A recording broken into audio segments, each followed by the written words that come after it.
The following is a Comfortably Zoned Radio Network production. Hi, everybody, and a very pleasant good evening to you wherever you may be. The F&M Schaefer Brewing Company raises a glass of cold Schaefer in your honor, and Lucky Strikes blowing smoke rings at you from the studios of Comfortably Zoned Radio. And it's once again time for Dodgers baseball, a tale of two cities from Brooklyn to Los Angeles. I'm your host, Peter Trunk, and my co-host is Ron Rabinovitz. Ron, how are you tonight? Great, Peter. How are you doing, buddy? Okay. I don't know about great, but I'm doing okay. Yeah, right. I know. Me too. Yeah, kind of licking my wounds. Yeah, licking our wounds. That's what we're doing. Yeah. So wait till next year once again. I've been through many of these, Ron, and you have too. Yeah, wait till next year, yeah. Back in Brooklyn, we go way back to this. Way back. Yeah, there are scars all over our baseball psyche. Tonight we have a special guest. We're going to talk to Super Dodger fan Linda Wilson and get her perspective on the Dodgers postseason follies, if I may. And Linda, how are you? Welcome to the show. Well, recovering as we all are, doing okay. Okay. Linda. Happy to be here. Talking to you. Glad that you're here. Great Dodger fans. We're happy to have you here. We're happy to have you here. And before you know it, it's going to be time for Dodgers baseball again in Arizona at spring training, and we'll see how that all pans out.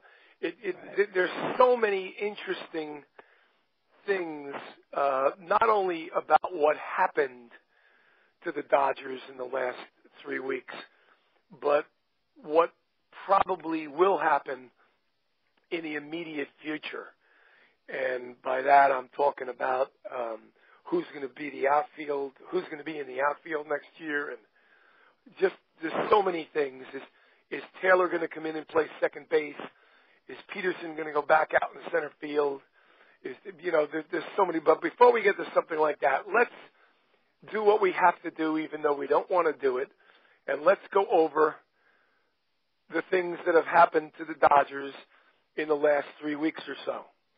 Linda, I'm just going to throw it out to you generally, and you go where you want. Ronnie and I will jump in, and you just bring us through this whole roller coaster ride, if you will. Okay, so starting back with the division series against the Diamondbacks. Well, they had it all going for them at that point. They had recovered from losing, 7 to the Diamondbacks during the month of September, and a lot of fans were freaking out, I'm sure you remember, because the Diamondbacks were very hot in September, and the Dodgers weren't, and fortunately they started warming back up at the right time at the end of the month, and they came right into that series and swept them. And going into the Cubs series, the last time I was on, actually, you asked who would I rather have the team face, whether it should be the Nationals or the Cubs, and I said the Cubs because I wanted them. They were defending world champions, so the Dodgers got the Cubs, and they played very well against them. They had the one loss in Chicago, but they came back and won Game 4 to advance to the World Series for the first time in 29 years. Never thought I'd see it. After, if we think about it, that's the longest dry spell they'd had since their first World Series they were in. So long, 29 years without an appearance is a long time for a team that has had the success that the Dodgers have had, over the years. It's just been, it is, really.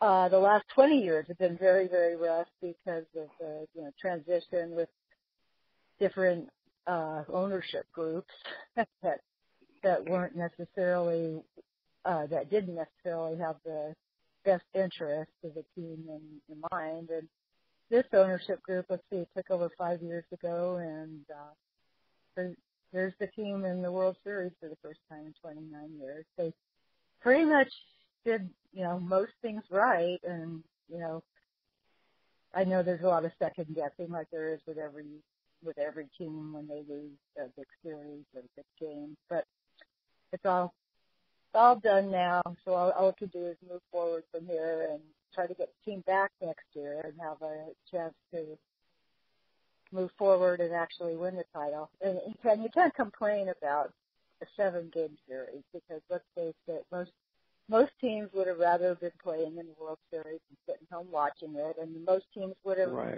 rather be competitive in the World Series and take it to 7 games. I mean, how many have we seen over the years where the 4-game sweep? So this was an exciting World Series. It disappointed me last night, obviously, but when you look at the overall series, it was a pretty good World Series.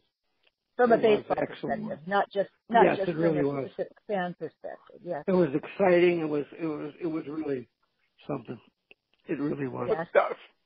From a Dodgers standpoint, go ahead. Well, I was going to say I did see, because I kind of skim a lot of newspapers online, and one of the headlines in the Boston Globe over the last week it had to do with comparing Game 2 and Game 5. Game 2 being the one that the Dodgers lost in extra innings in L.A., and I was at that game. And then Game 5 being the one in Houston that they lost 13-12. And the headline in the Boston Globe said that the World Series isn't supposed to have a game for the ages twice in the same week. I thought that was interesting because they did have 2 really close games that could have gone either way. Very similar games in many ways. They both came back and forth. Right. Yeah. So I think that, from a baseball perspective overall, it was a really good World Series. I heard that Rob Manfred was saying something about how he was so pleased for the sport that it got so much attention over the last week because of having a good World Series.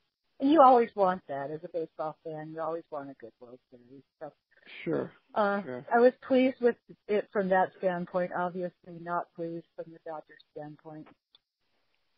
So, next. Well, from a Dodger fan's standpoint, yes. I guess I could honestly say our standpoint, the 3 of us. Right. What do you think? Was there a turning point? And if there was, what was it? And was there more than one turning point? And if there were, what were they? Well, to me, I would say in Game 3 when Darvish had the bad start the first time, I really wanted him. Obviously, I wanted him to have a good start. But even if he didn't, if he could have just hung in there and not had to have Roberts go to the bullpen so quickly, it might have made a difference in the next couple of days, I would say, or the next couple of games. That's the first turning point to me. And then the second one was when Clayton Kershaw couldn't hold that, or actually 2 leads that same night in Game 5, when he had a 4-0 lead and then the 7-4 lead, and he couldn't get out of the 5th inning. And I think, I'm pretty sure that most people were expecting the bullpen to get a little bit of a rest that night because of Kershaw pitching. They didn't. Right. That had to affect being used a lot in Game 3 and Game 5 had to really affect it. And then, fortunately, they had the day off after that for the travel. But those two, they had to be the turning points. That's a difference. In Game 5, that was the difference between coming home down 3-2 or going home up 3-2. Exactly. So. Exactly. Which I personally thought, for the way my mind works, it's kind of quirky and strange. But when he took, it is. When Roberts took Hill out in the second game after 4 innings with 7 strikeouts. Right. Just cruising along. That to me, I said to myself, you know what? This is not going to go well.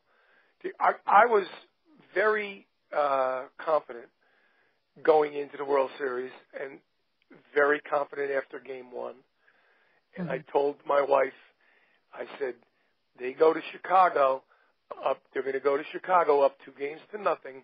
All they have to do is win one game in Chicago. Mm-hmm. That's all they have to do. Out of 3 games, the best team in baseball, they can win one game. So we have this series locked up.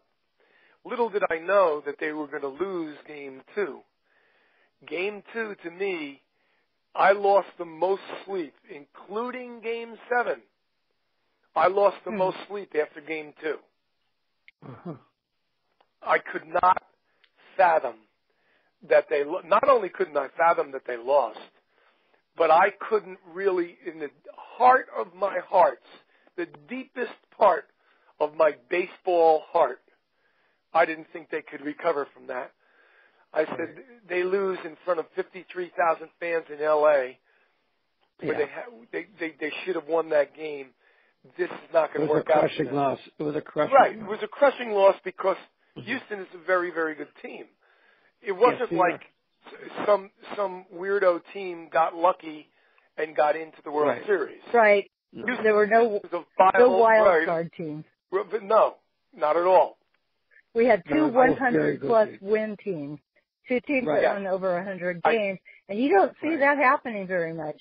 No, you don't. No, you don't. And I think I said 3 minutes ago, all I had to do was win one game in Chicago. I meant one game in Houston. I'm sorry.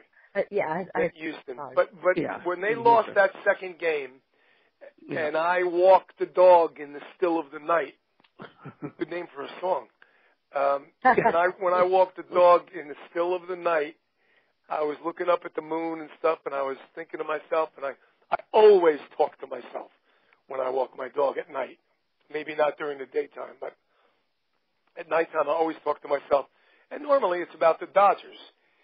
And one of the voices said out loud, they're not going to recover from this. There's no way they can go into Houston 1-1. This team is good. This team is really good. They're very good. It's not going to work out. Yeah. It's just not going to work out.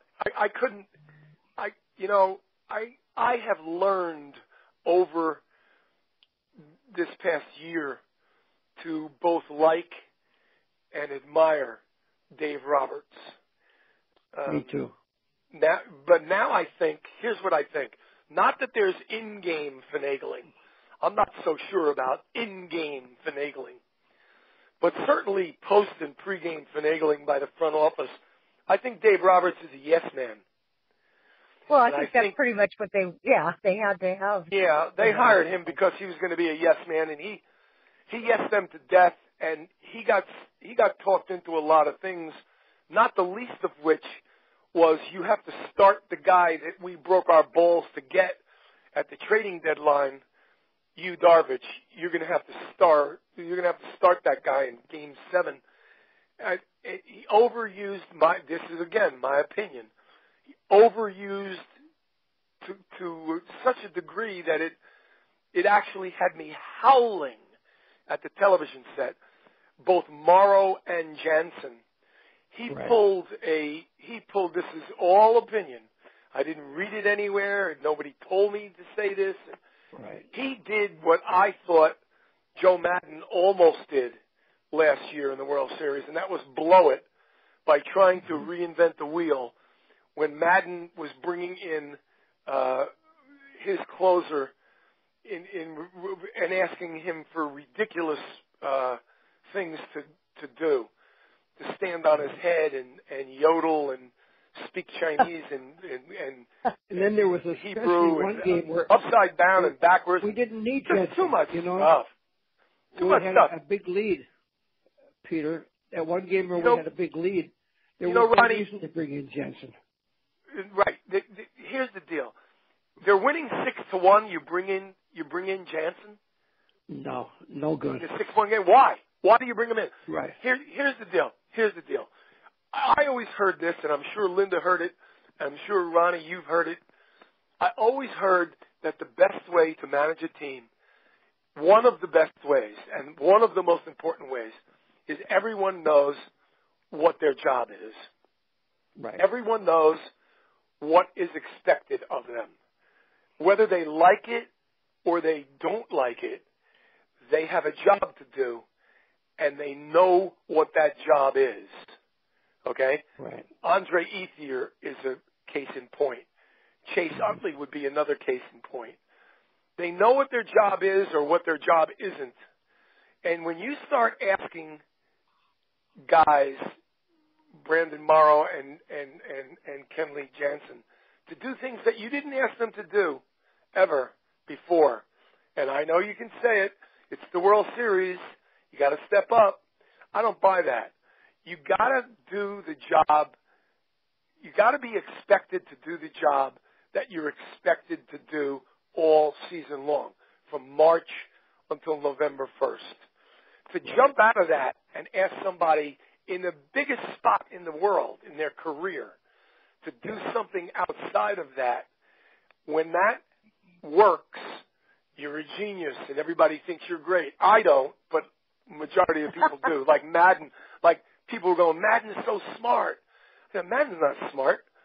He tried to reinvent the wheel. And people saw him for what it was. It was a Tony La Russa move. I am more important than the ball club. Am I saying that Roberts was trying to be more important than the Dodger ball club? No. But what he did do, he moved people out of their boxes and made them uncomfortable. You know how they always praise a manager because he gave the guy a chance to succeed? He gave these guys over and over a chance to not succeed. He gave them, and that's why I do admire him for not starting Kershaw in the final game. In my opinion, he should have started Wood. But right, that's who he kept giving these players a chance to fail. He kept giving them chance after chance after chance to fail, not to succeed. And that's my beef with Dave Roberts. That's my beef with Dave Roberts. You know, my opinion is that I guess I don't feel as strongly about that particularly as you do. I remember when he first came on board, one of the things he said was that people are going to be asked to do things that they're not used to, and we're going to ask them to go above and beyond in a lot of cases, and they're going to ask them to be more versatile too. So that's why a lot of these guys play both outfield and infield, and that's why they play different spots in the lineup. And, you know, we don't have to like it because we all grew up when there was a set lineup. And all right, here's a good case in point, Linda. Pardon me for interrupting you there. That's fine. It turned out fantastically because he hit 3 home runs in one game. But what the hell is Kike Fernandez hitting cleanup in the World Series? Well, and 104 games. Now, it did turn out, you know, he came out like, wow, wonderful. That's a wonderful, wonderful thing. If you look at it on paper, it wasn't very smart.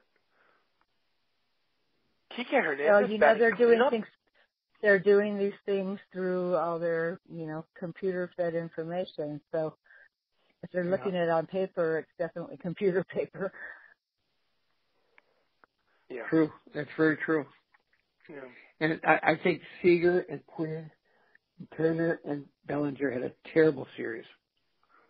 Yeah, and a lot of that, I think, I don't know. I mean, I can't speak for Turner because they sure knew how to handle him. They got him to go cold. But as far as Seager and Bellinger go, I think once they get a little bit more experience, they're going to make better adjustments. I mean, if you think about it, Bellinger wasn't even on the opening day lineup. I mean, right, exactly. To have him start in Game 7 of the World Series, you know, he couldn't get it done. His inexperience showed a lot last night, and I think Seager, because of, you know, we don't know the extent of his injuries, but you know, probably I think he was still hurt. Playing it safe. You know, and week two was off. Well, you know, as young as they are, except for Turner, But as young as Seager is, and as young as Bellinger is, and as young as Puig is, they're all Major League Baseball players. Yes, and they play every day. They're not bench warmers. Have you ever seen in your life,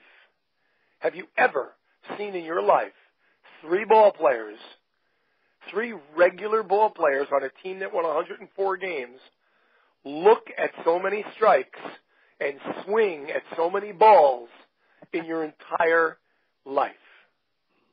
Probably not. I never have. But then again, I don't think I've seen so many.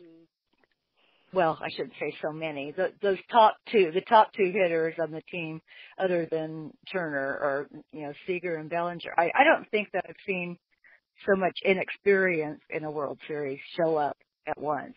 Yeah. And it was clear to me that they were just overmatched. But I think time and experience. Tired. They look. I think time and experience are going to take care of that. Right. I agree. They looked so tired last night, Linda. They really did. And I mean, the problem with leaving men on base, they had so many opportunities. They did. The bases loaded and a couple men on, and they couldn't score a run. Just frustrating. It was, yes. Yeah. And that's when I had a really bad feeling about the game, was when they got all those base runners in the first few innings and weren't able to cash them in. It really started being like a pall hanging over the game. Right. Like, oh my gosh, this isn't going to turn out well unless they have a late rally. Right. When it was 5-0 in the second inning. Yeah. It was still the top of the second inning. Yeah. Joe Buck, and I am no fan of Joe Buck. Oh, I don't think anybody is. He was so Joe Buck said something like, terrible. This game isn't over yet because the Dodgers have 7 or 8 more chances to When he said that, I said, there it is, the kiss of death. Thanks a lot. Yep. Thanks a lot, Joe. We'll load the bases every single inning, and we will not score anybody. That was the kiss of death to me. Yep. But the baseball kiss of death, that was supposed to be semi-funny. But the baseball kiss of death to me is when the Dodgers lost game number 2. I saw the handwriting on the wall. I've seen too many World Series. It's not my fault. I'm 71. I've watched so many World Series games, and I've seen so many, not just with the Dodgers, but let's just say with the Dodgers. But when you see a game like that, I think that game was their game. Game number 2 was their game. Yes, it was. And they were at home, and they had everything going for them. And they take the pitcher out in the 4th inning. They bring in the 7th inning guy in the 4th inning. I said, you know what? This is not good. This is like drinking curdled milk. Oh. This is not going down for me. This is not settling. This is wrong. There's something radically wrong here. And that's what I took from that game number 2. I didn't mean to ask you a question, Linda. I have you on my show as my guest. I ask you a question and then I rattle on for 15 minutes. I apologize. Well, that's okay, because I want to go back to game 2 myself. Everybody pretty much. I'll shut up. Everybody pretty much felt. Remember, this is the game that I attended, and afterwards, of course, everybody pretty much felt like what you just said. That's if they lose it, it's going to go back to this game. Well, I still didn't agree, because this team has been very resilient all year long, and I knew once they got into game 5 and got an early lead, and then the Astros tied it up, and then they got another lead.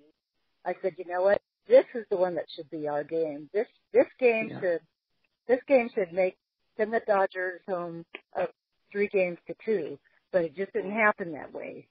So and like I said, I think they were showing how resilient they were by doing that twice, first getting a lead and then breaking the tie, and then the whole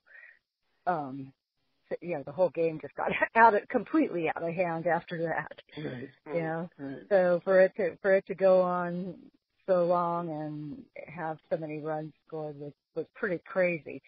So I didn't. It was over 5 hours, wasn't it? Yeah, 5 hours, 17 minutes, I believe. Right. 5:17. But Peter, you mentioned about walking your dog after that game. Well, I had a 2.5-hour drive home, so you can imagine I had a lot of rehashing going on in my mind. And right. And I didn't have. This is something that this World Series ticket is something that kind of landed in my lap at the last minute. You know, somebody texted me and said, I've got a ticket, and I said, well, I can't afford it, and they just said, no, just go, take it, and go. And I thought it was a joke, and so they emailed it to me, and I said, oh my gosh, it's 1:30 in the afternoon, and this game starts at 5. I really need to start driving now.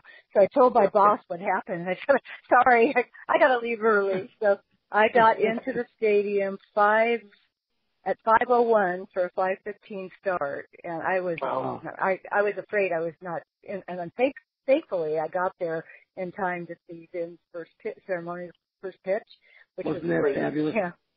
And I mean, if I had missed that, I would have been really mad. But anyway, given the fact that it was this opportunity that somehow presented itself for me to go to this game without it costing me anything was just miraculous.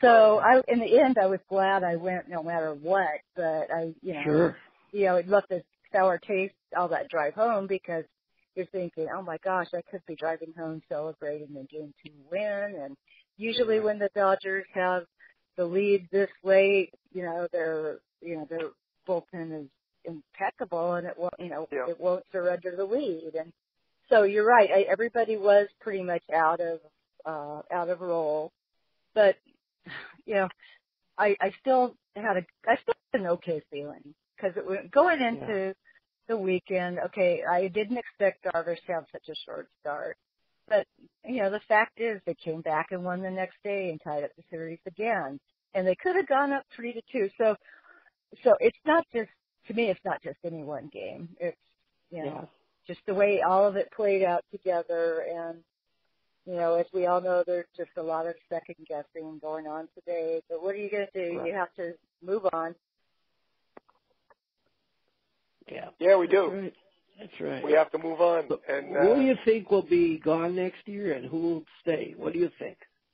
Well, if you remember the last time that I was on a month ago, I thought that Darvish would be back. Well, I'm pretty sure he's not going to be back. And we were talking about Adrian Gonzalez. We were talking about Chase Utley, and I gave scenarios with the under the assumption that if the Dodgers won the World Series, we probably wouldn't see Gonzalez or Utley. Now it's kind of a toss-up to me because I know he's got one more year. I don't think that with his back who's that got he's one more going to year? be Adrian. Oh, yeah. I don't think that with his back he's going to be. I mean, unless he goes to, this is a possibility. Unless they trade him to an AL team where he can just DH, but I don't know. Now everything in my mind is a toss-up. I don't know if Utley will stick around cheap as a bench player. I don't know if Ethier will do the same thing. Granderson will be going, I'm sure. Yeah, I think so. The scenarios I was thinking was if the Dodgers win it all, those guys go out on top and, Adrian can retire, Chase can retire. I don't think they want to do it because I don't think they want to leave now because, they didn't win it all. Right. But I could be wrong. I don't know. I was hoping that if this does end up turning out to be Ethier's last year, that I was hoping that he would go out on on top. Me too. He deserves it. Yeah. So I just don't know. It's all a toss up in my mind now about what's going to happen. And it'll be interesting. You think Forsythe will be gone? No, Forsythe will be back. No. I You think don't he'll think be back too. I thought, okay, you do agree. No, I agree. Yeah, I think that, Forsythe will be back, I'm pretty sure. Yeah, I think so too. I don't know about Granville. Who plays left field? Tolles or Peterson or? Well, I'm thinking Tolles.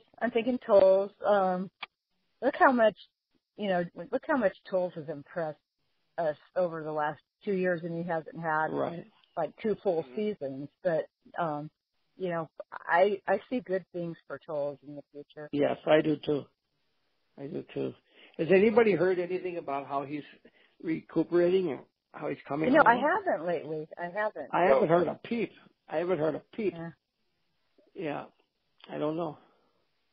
Huh. Something I'll go look into. Yeah. That'd be interesting. How about the pitching staff, Linda? What do you think is going to happen with the pitching staff? Well, I'd like to see how Walker Buehler develops, and obviously we're going to need another starting pitcher until then. But I see the rotation staying mostly the same. Plus, Urias will be, hopefully recovered by next year too. So I would assume he could be there. You think McCarthy? Who? McCarthy. I think that McCarthy has outlasted his usefulness too. Yeah, Watson will be gone. Watson will be gone also. Do you think so? Yeah, really? Watson's gone. Watson's a free agent, Why do you I think. That could because be. He's a free agent. Yeah. The Dodgers clear up. I don't know in total what they clear up, but they clear up $28 million. Carl Crawford. Yeah. They don't have to pay Carl Crawford starting next year. Right. They have $28 million to play around with. Watson will be gone, I think. I'm not sure about Cingrani. I also think that, you already covered this. Darvish definitely will be gone. He'll be gone. McCarthy will be gone, I think.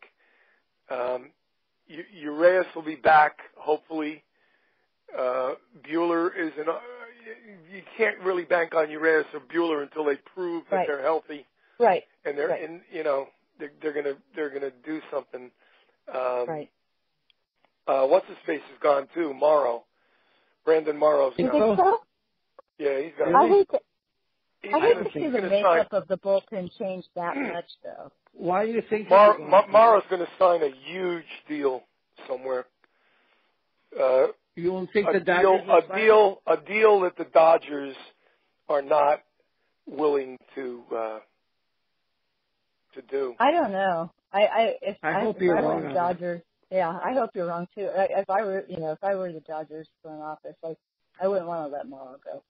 No, absolutely not. Well, it's not. I don't think it's a question of wanting him to go or whatever.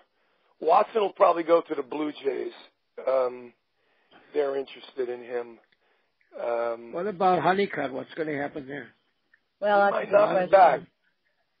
Might not be back. I know. That's what I've heard all along. Yeah. It's undecided. Why? What did you hear all along? That he might not be back. Yeah. Right, that he might not be back. I've been hearing all kinds of rumors, but nothing absolutely confirmed yet. Brandon Morrow is rumored to go into the Rockies for 3 years at $24 million. The Dodgers are not going to give him 3 years and $24 million. That to me would be ridiculous to let a division team get his services when the Dodgers could still benefit from them. I agree. I think Morrow's going to stay. I hope so. Well,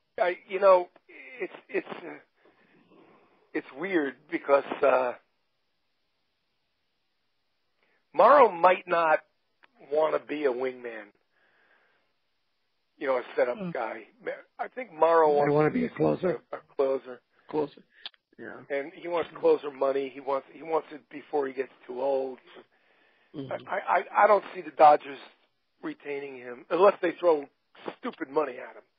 Then okay, then I see it happening.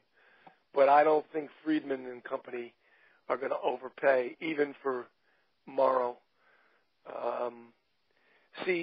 To me, Toll's getting back to next year's team. Toll's or the field in the field.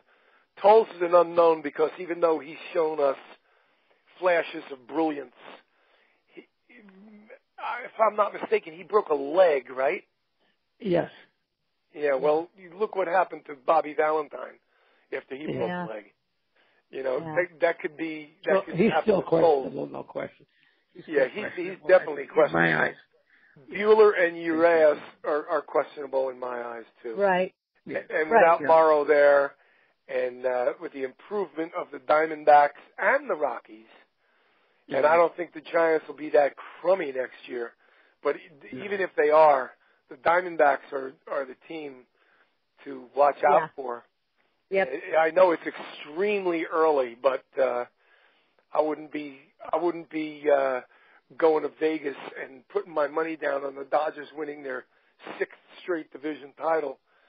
I'm not sure about that, although I'll be rooting all season for them to do it. But you know, well, I can't imagine why the front office wouldn't take the steps to make sure that or at least put them in the best position to have that happen.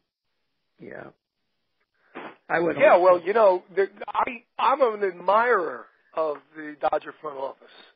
I think after last year, pull off. Well, I'll tell you what, the deals that used to piss off everybody and still do piss off many so-called Dodger fans on the Dodger blogs and stuff, they turned out to be like very well thought out and very smart, very, very smart, clever moves. Yeah. Did they go for the J.D. Martinez's? No, they didn't go for the J.D. Martinez's.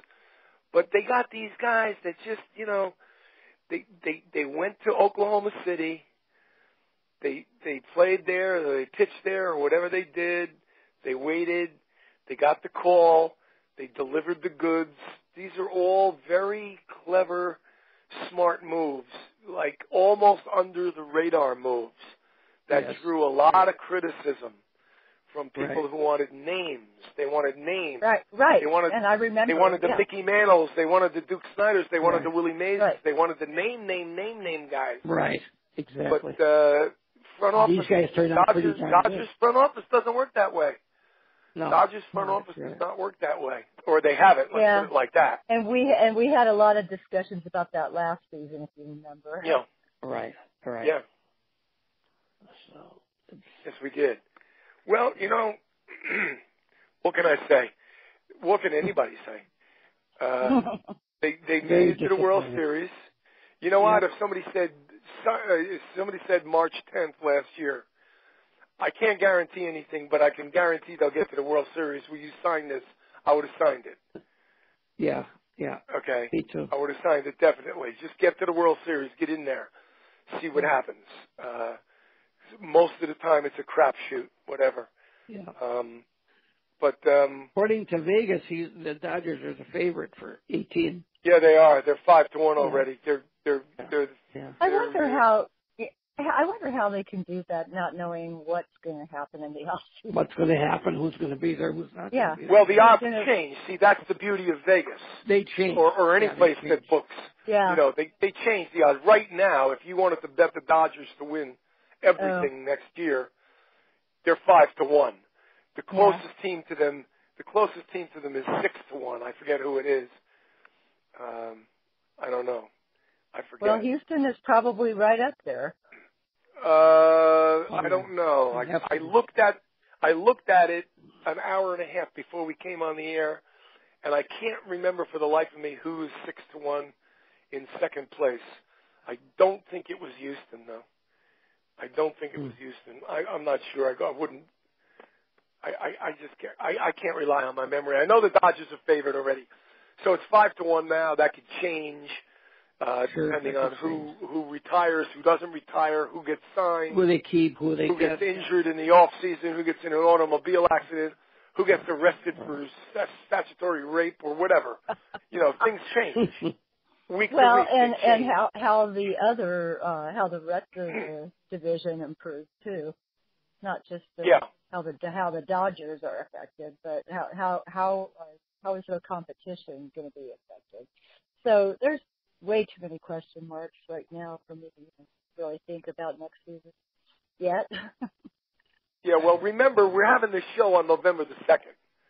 Yeah. I mean, if you want to talk about what we've talked about in the last 15 minutes, if you want to talk about that on even December the 2nd, things might be altogether different. Or January the 2nd, I'm sure they will be. February the 2nd for sure.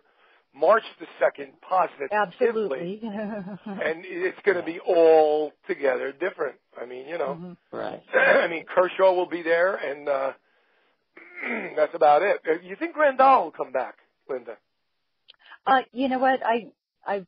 It's a toss-up in my mind. I don't see it happening, really, but this front office surprises me. You never know. They might give him something for 1 year. I don't know. I don't see him coming back. I don't really. They could use him as trade bait or something. Yeah, they could. Yeah. And we talked earlier, like last month when we talked about Austin Barnes and of course Kyle Farmer, two young catchers that might be. We think, we were talking about would Barnes be the number one guy next year, and probably I'm going to see how he does early, but I would assume at this point he probably is going to be. Yeah, I do too.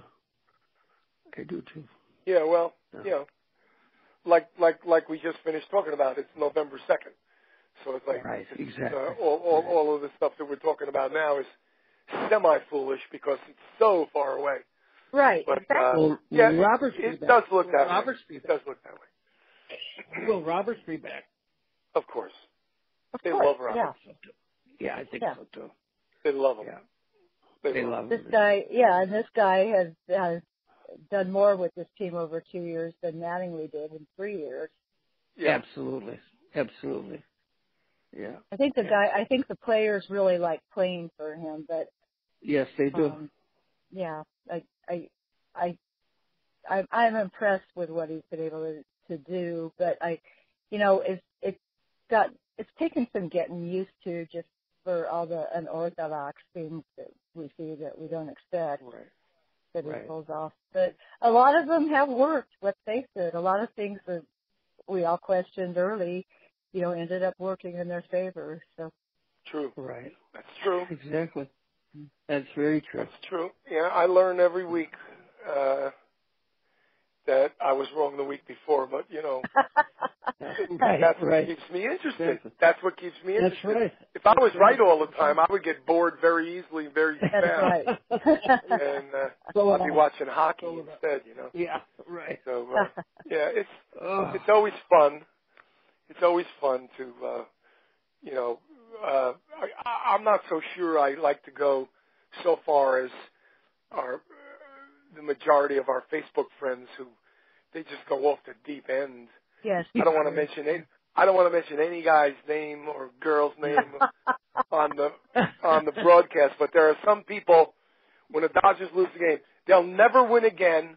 They're horrible. Robert should be fired. He stinks. Right. And then when they win 2 in a row, this team is dynamite. This team will never lose. They can't lose. They're right there. They got it made. Yeah. It's like, whoa, slow down. Yeah. Have you ever watched a baseball season? Have you ever watched a team win 43 out of 50 and then lose 16 out of 17? Yeah. Haven't you read about that? Haven't you seen it on TV? Right. Yeah. I mean, come on. Exactly. Come on. Yeah. Exactly. Crazy. I was trying to explain in September that, all teams go through a slump. It's the Dodgers' turn. They've been playing at such a high level for 4 months, and they're not going to play at that high level for the entire season. And fortunately they got it out of the way in early September, and they were able to get back on track by the end of September. I would have hated it had they had all that losing, going into the postseason. Someone once said, someone much smarter than I am once said, when a team is going really, really well, they're not that good. When they're going really, really bad, they're not that bad. You know, and the old baseball thing is there's let's say there's 150 games. Okay, we know there's 162. We'll just go make it easy for the math people. There's 50 games you're going to win. There's 50 games you're going to lose. It's those other 50 games that separate you or do not separate you from the pack. Those are the games. Okay? So that's it. That's the way it is in baseball. Yeah. And not being 28 years old anymore or 38 years old or even 48 years old anymore, I've learned that lesson. And I finally, you know, people were saying, I'm no Yankee. Believe me, I'm the last guy in the world to root for the Yankees. Never. But when Houston had them down 2-0, and everybody said it's going to be a sweep and stuff, I said, no. Haven't you watched this game long enough to know that it's not a lock? You got to win 4 games, not 2. That's right. You got to win 4. Exactly. So anyway, that's it. You know, I'm kind of sad that Bernie wasn't with us tonight, Bernie Rose. And when Bernie listens to this show, when it's put up on Comfortably Zone Radio, he's going to be pissed off at me because I didn't bring up his points. He said, I can't do the show, but bring up my points on tomorrow night's show. Bring up my points. And we've run out of time, and I haven't brought up his points. Hopefully, I touched upon them without even realizing it throughout the show because I did say a hell of a lot of stuff. But maybe we can have him on next week, Peter. If not, we'll have him on in the future, and we'll see where we go from there. Now, I have divorced myself because of this magical run by the Dodgers. I have divorced myself from the Brooklyn aspect of this show, which I intend to get back into strongly now that the World Series is over. But I will have Bernie on, and Bernie can give us his thoughts about it, too. I know he was very upset with one thing. Before we call it a night, I know he was very upset with the inability of Bellinger and Seager to lay off the inside low breaking ball. Yeah. He couldn't believe, he couldn't get himself to believe how professional hitters who have been successful for however short a period of time, but have been successful at the highest, this is the highest baseball anybody can ever play, Major League Baseball. And these guys, I mean, one guy hit 39 home runs, come on. Right. The other guy was, they were both all-stars. How did they keep swinging at that pitch? He kept texting me every single pitch of the World Series. How can this be? How can this happen? And the other thing that amazed him was that Darvish couldn't be this bad. He's got to be tipping his pitches. And where the hell is Honeycutt in seeing what's happening here? And those were his two big, two of many his bitches about the series. But anyway, thought I'd mention it before we say goodnight. I want to thank Linda Wilson, as always, for coming on the show, sometimes at a moment's notice. And you do a great job. You do a great job. We'd love to hear your insight. Absolutely. And thank you very much. I know, Ronnie, you always tell me, get Linda, and you're right. Yeah, right. Yeah. Linda's good. She's good. Thank you. She's good. You know, I love chatting with you guys. Yeah, well, we appreciate it. I'm just sorry I missed you in L.A. Yeah, I am too. I thought, you know, when that last minute ticket opportunity came up, I thought, I got to get on the road, and then I remembered after the game, I thought, I've got to find out where Ron is, you know. Yeah, so I was disappointed. and my tickets were just last minute too. I mean, wow, it was just crazy. You at least had time to get a flight. Yeah, but it took me till 3 a.m. to get a flight. Wow. I had to use Well, 63,000 miles. Your tickets came late. Linda's came late. I'm still waiting for mine. Yeah, you're still waiting, huh? Right. So, Well, next year when the Dodgers go back to the World Series, Peter, you're just going to have to get a room out there. Go to all 3 games. That's right. We'll have to have a reunion out there. I think that'd be great. Together. Yeah. It would be. Wouldn't that be great? Yeah. It would. It'd be so fun. All right, listen, thank you very much, both of you. As always, Ronnie, my partner, thank you very much. Thank you, I'll be talking to you on social media, both of you, actually.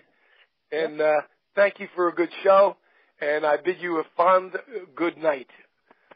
Good night to you. Good night, Linda. Bye-bye.